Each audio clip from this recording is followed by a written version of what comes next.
Trigonometry for Senior Advanced.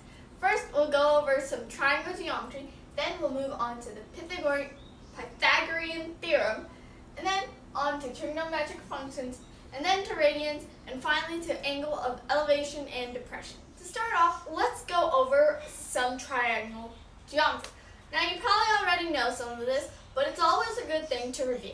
So first, I've drawn a right triangle. Our right triangle is going to be the main focus of today. I don't think we will be dealing with obtuse or acute triangles until next trigonometry lesson thing. So we have our right triangle ABC, where the right triangle is at C. Because the right angle is at C, this side here, which is C, which is opposite to angle C, is called the hypotenuse, meaning it is the largest side they have out of all three sides. The other two are just considered legs. So we have side B and angle B, we have side A and angle A. So another thing that you should know about triangles is that all their angles always, no matter what, add up to 180 degrees. So this angle plus this angle plus this angle adds up to 180 degrees. Now, something special about the right triangle, because we have a right angle here and a right angle is equal to 90 degrees, these two angles must add up to 90 degrees. So now on to something a bit more different. The triangle inequality theorem, which basically says your two sides A and B, the sum of them must be greater than C. So this side plus this side must be greater than this side. And here's why. So let's say this is this triangle unfolded, or any right triangle unfolded, or just any triangle in general unfolded. We have side A, C, and B. In this case, A plus B is less than C. And let's see what happens. So let's try to connect this endpoint and this endpoint to try to make a triangle. So let's do that. And we can't even connect them. In fact, since it's less than C, they don't even touch. So that doesn't work. So now let's try this. We have side A, B, and C. But in this case, A plus B is equal to C. So let's try connecting this side and this side. Ugh, this is hard. Well, you see that they touch, but they only touch because they coincide with side C.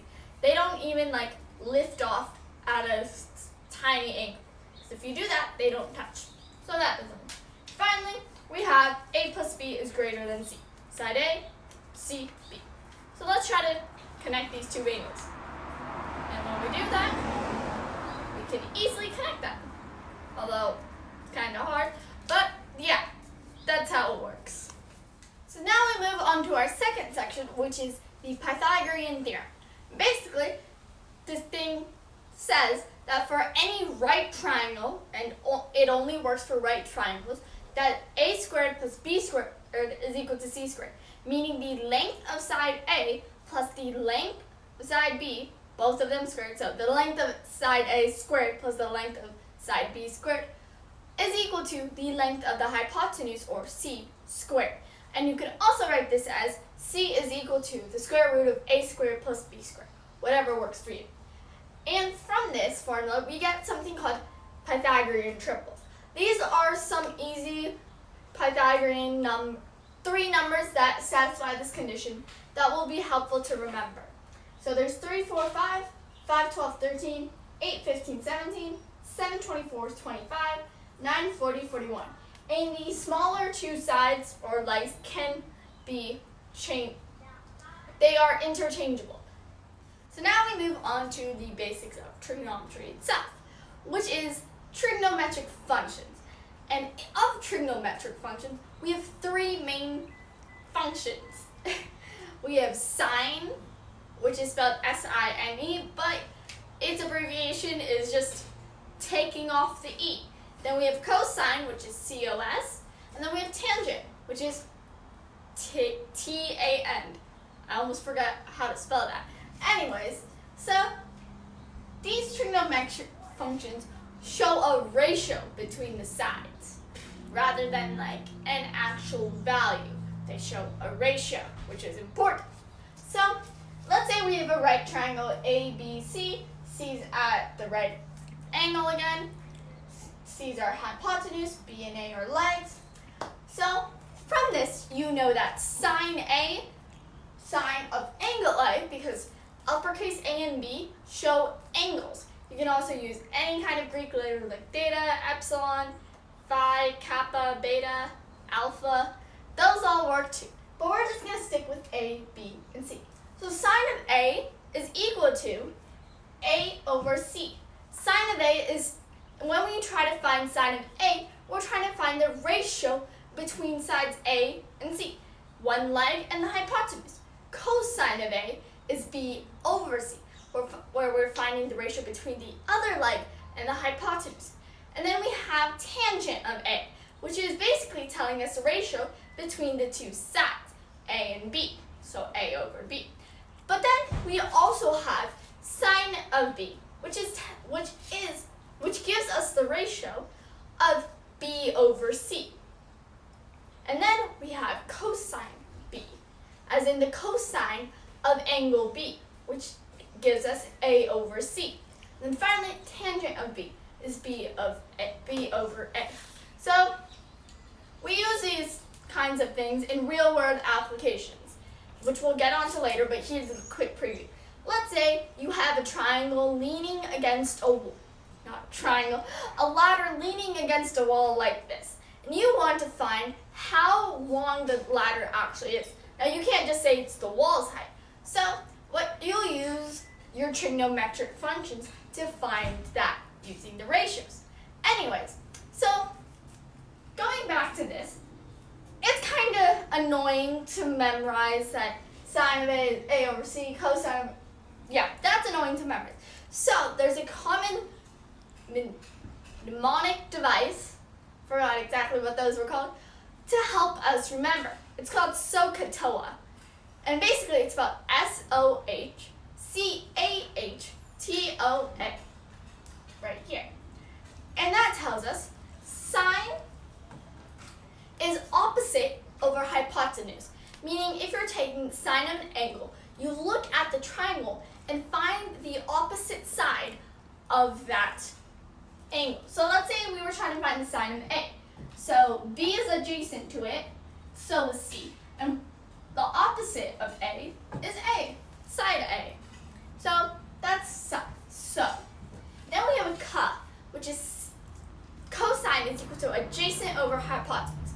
Now, let's say we're doing cosine of A. And I just have beta here as like a generic angle. That's not, you can put A there and anything on it. So if I want cosine of A, I want the adjacent over the hypotenuse. Now you might wonder, well, there's two adjacents, B and C. Well, the thing is, C is our hypotenuse, meaning we cannot use that because we're technically going to divide it by itself. So we're taking the other leg that is adjacent to it, which is B. So it would be B over C, which is our hypotenuse. Finally, we have tangent, which is saying opposite over adjacent. Notice how tangent of A is A over B, tangent of B is B over A. Although they're both taking the same ratio of the two same sides. Well, the reason is because tangent of A, the opposite is A and the adjacent is B. Tangent of B, the opposite is B and the adjacent is A. So that's important to remember. The angles are important. And finally, we also technically have three more trigonometric functions. And these are the reciprocals of our main three trigonometric functions. So we have cosecant, which is abbreviated as CSC. And that's 1 over sine. And then we have secant, which is SEC, which is 1 over cosine. Finally, we have cotangent, which is equal to 1 over tangent. So what I used to do when I started learning trigonometry was I would always put secant and sine together. So I would put secant is equal to 1 over sine. So here's how you would remember that. Secant goes with cosine. So you want one CO, and then one just normal. So one CO and one normal. That's a bit confusing, but you'll get it. do a little example problem because that was a lot of words. So let's say we have a right triangle ABC where our hypotenuse is 15 and this leg is 12. And we want all of this. And I'm not going to read out each and every one of them. Anyways, so to find this, we kind of need the third side. So we're going to do what we first learned, the Pythagorean theorem, or Pythag. So if you can notice, you kind of see the Pythag triple 3, 4, 5. Because if you were to multiply this by 2, it would all still stay. Like 6, 8, 10 is still a Pythag triple. So if you look at this, you can technically multiply each by 3. So you get 9, 12, 15. And you have 12 and 15. So that works out perfectly. So we know that this last side is 12. So let's erase that real quick.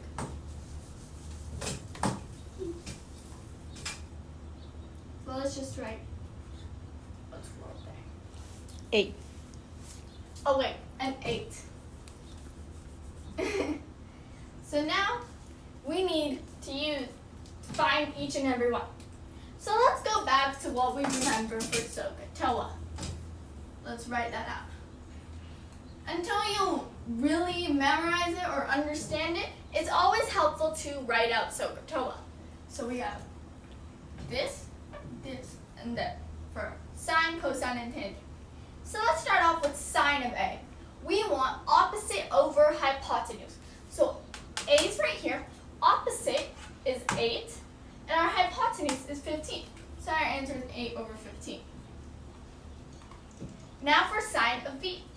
Opposite is 12, hypotenuse is 15. So we're going to just leave it like that for now. And you'll see why in a minute or so. So now we have cosine A. Cosine is adjacent over hypotenuse. A is here, adjacent is 12, hypotenuse is 15. And cosine B. Adjacent over hypotenuse, adjacent over hypotenuse. Now you may start to notice something. Sine of A is equal to cosine of B. That is because sine and cosine are co-functions, meaning that cosine of any angle theta is equal to sine of 90 minus theta. Now you don't need to know this now, but it's just a little preview of what we're going to do next class in trigonometry. But yeah, and the same goes the other way. You have sine of theta is equal to cosine of 90 minus theta. Anyways, back to our problems. Tangent of A is opposite over adjacent. So, opposite over adjacent. And then tangent of B, opposite over adjacent. Another little preview into next class is that you notice that tangent of A or B is basically equal, well, let's start off with tangent of A. Tangent of A is basically sine of A over cosine of A. And tangent of B is equal to sine of B over cosine of B. So from that, we also get that tangent of any angle theta is equal to sine of theta over cosine of theta. So let's continue. Cosecant of A. Okay, we can either go about this two ways. First, let's go about it. Well, actually, there's one way to go about it, which is the easier one. So we know that cosecant is the reciprocal of sine. So we're going to take 8 over 15 and flip it to get 15 over 8. We're going to take sine of B and flip 15 over 12. One thing you want to make sure of is making sure that these angles are equal. If they're not equal, then you won't get the right answer. Like you can't flip 8 8 over 15 for cosine secant of b because they're different angles. So let's just go through the rest of them. 15 over 12, 15 over 8, 12 over 8, and 8 over 2. Another thing you notice is that cotangent of A is equal to cosine of A over sine of A. And cotangent of B is equal to cosine of B over sine of B. And this is basically playing into this thing, because you know that tangent is equal to sine over cosine, and since cotangent is the reciprocal, you know that cotangent has to equal to cosine over sine. So now let's move on to radians. Like degrees, radians are another way of measuring an angle. So it may be hard to grasp what radians are without comparing it to degrees. So let's just compare it to degrees. So in a circle, there are 360 degrees. Also in a circle, we have 2 pi radians. Because of that, we have an amazing conversion factor.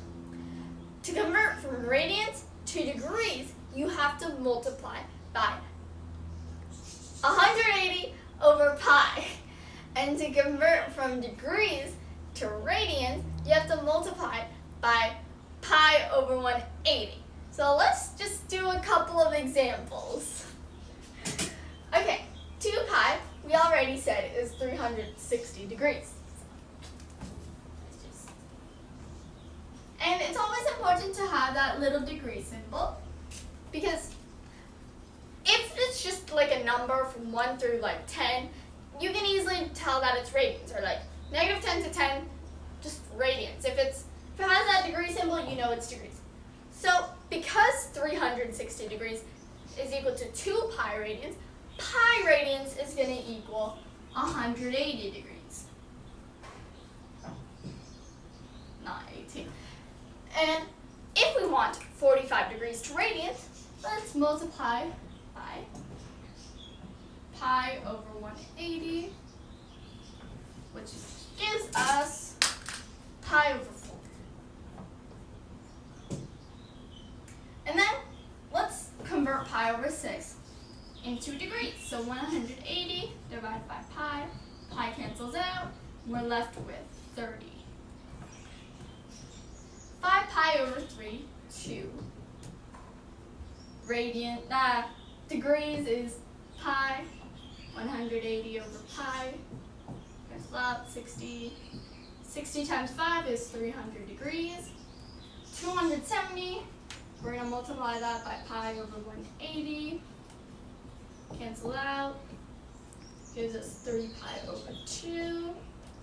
30 degrees times pi over 180 equals pi over 6. 90 degrees. This one is easy. If 180 degrees is pi, then that means 90 degrees must equal pi over 2. So later on, once you get you get used to the radians and degrees, there are a couple that you will eventually memorize, like pi over 6 is equal to 30 degrees, pi over 4 is equal to 45 degrees, pi over 3 is equal to 60 degrees, pi over 2 is equal to 90 degrees, pi is 180, and 2 pi is 360. And now onto our final topic, which is angle of elevation and depression. So for this, let's have a little scenario. Let's say you're going to the theater and to watch a movie. Let's say Avengers Endgame, because that's a great movie.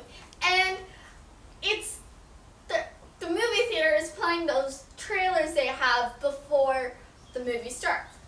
And you're watching them and you find an interesting trailer.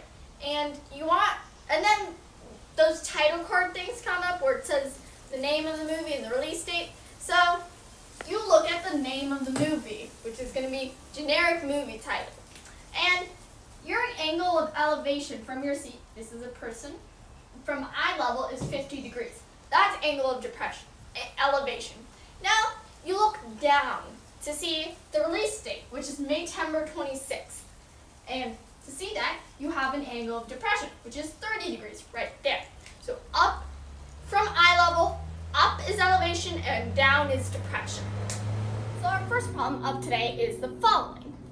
From the top of the fire tower, a forest ranger sees his partner on the ground at an angle of depression of 40 degrees. If the tower is 45 feet tall, how far is his partner from the base of the tower to the nearest tenth of a foot? So, I dropped my ruler. Okay, so his partner's the fire ranger's up here, the forest ranger. And this is his tower that's 45 feet above the ground. And we want to find x, and this is his partner.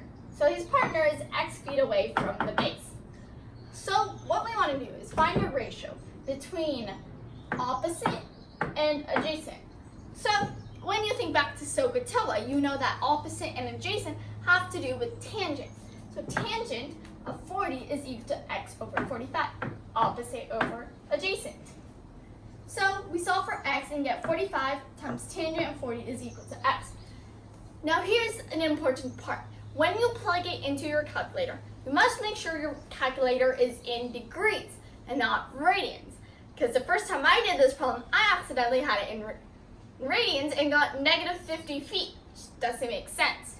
So make sure you change it to degrees. So you plug that in, 45 times tangent of 40 degrees, and you get your answer, which is 37.8 feet. Our second problem of today is the following. John is on a rope that is 10 feet long. A rope swing. The ceiling is 15 feet tall. The angle between the rope and ceiling is 53 degrees. How far up from the ground is John? So let's do a little diagram. So this is the ceiling, and it is 15 feet up high. The rope swing, let's draw it to this side.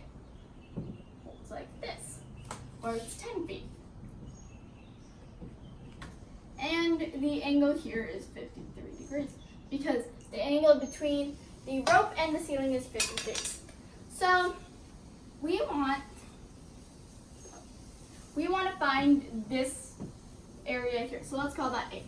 And we can only find right now x. So we're going to find x and then subtract from 15 to find h. So let's try to find a trigonometric ratio or a function that we can use. So we're going to need to use opposite and the hypotenuse, which deals with opposite over hypotenuse is sine of 53 degrees is equal to x over 10, because opposite over hypotenuse. So x is equal to 10 sine 53 degrees. So it's important when, like I said before, when plugging into your calculator, to make sure that the degree, it's in degrees, not in radians. So plugging in, we should get sine of 53 degrees times 10 gives us 7. Let's go with 9. And now we want to find h. So h is 15 minus x, which is 7.01, which is our answer. Don't forget to subscribe and like. If you have any questions, you can email info@agoramatrico.org or comment below and we'll reply back. Maybe. And if you want to see practice things or anything about us, you can visit our website, which is basically the end of the email, but without the info and the end. So bye!